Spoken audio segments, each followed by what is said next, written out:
এখন সামনে প্রচন্ড শীত,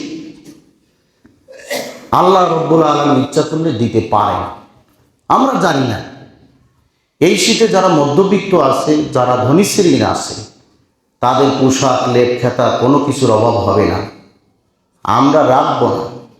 কিন্তু যারা একটু নিচে, আয় ইনকাম কম, জিনিসপত্রের দাম বেশি, তাদের সন্তানাদের পোশাকপাতি কিনা, নিজেদের শীতের বস্ত্র খুবই কঠিন হয়ে যাবে। আমাকে আল্লাহ তাআলা অনুগ্রহ করে আমার পরিস্থিতি স্বাভাবিক করে দিয়েছেন।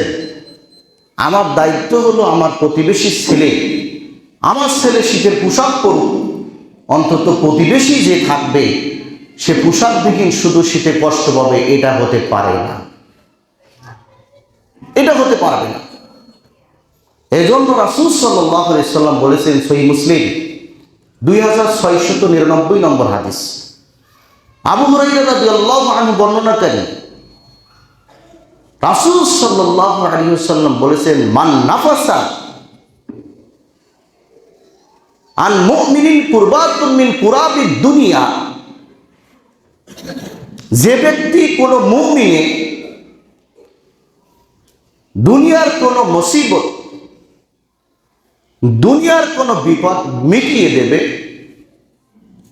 নাফাসাল্লাহু আনহু কুরবাতুন মিন কুরাবিন ইয়াউমাল কিয়ামা, আল্লাহ রাব্বুল আলামিন কিয়ামতের দিন তার বালা মুসিবত সরিয়ে দিবেন।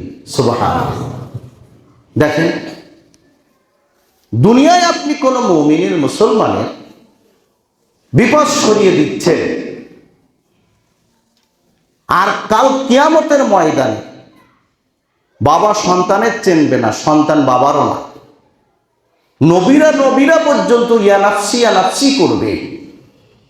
ভয়াবহ দিনে আল্লাহ আপনার বিপদ সরিয়ে দিবেন।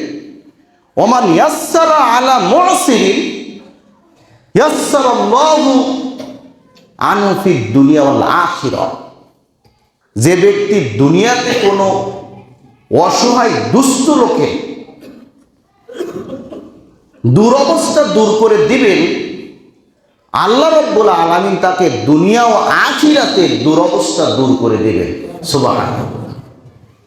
তাহলে চিন্তা করেন, আপনি যদি এই শীতে আপনার প্রতিবেশী অসহায় দুস্থ মানুষদের শীতবস্ত্র দিয়ে তাদেরকে দুরবস্থা থেকে কিছুটা লাঘব করেন, দুনিয়া আখিরাতে আল্লাহ রাব্বুল আলামিন আপনার দুরবস্থা লাঘব করে দিবেন। শুধু তাই না,